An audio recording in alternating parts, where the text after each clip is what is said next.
At ito na naman ang ating Kuya Eman. Ngayon, bubuksan natin yung pang-5 nating bendo. Titingnan natin kung puno na.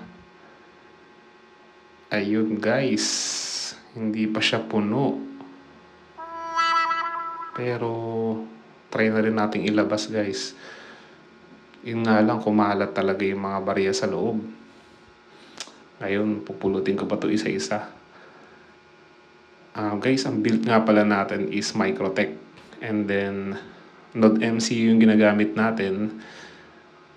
Tapos, gumagamit din tayo ng TP-Link access point, guys.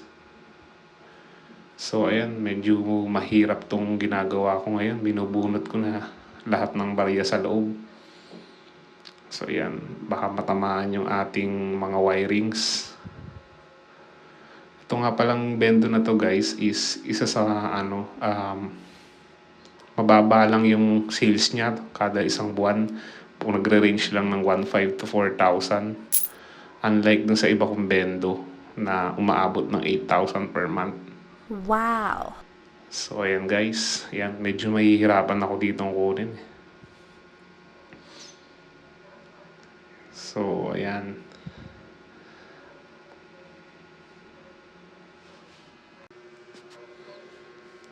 Sumala kasi yung ating lalagyan guys, kaya ayan nangyari. Kumalat siya sa loob. So ayan na, nakuha na natin lahat.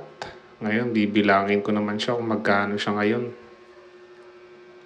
So isang buwan pa lang ang nakalipas. So yan, ang gagawin ko muna, hiwa-hiwalayin ko muna yung mga piso. Saka 5 piso at saka 10. So ayan.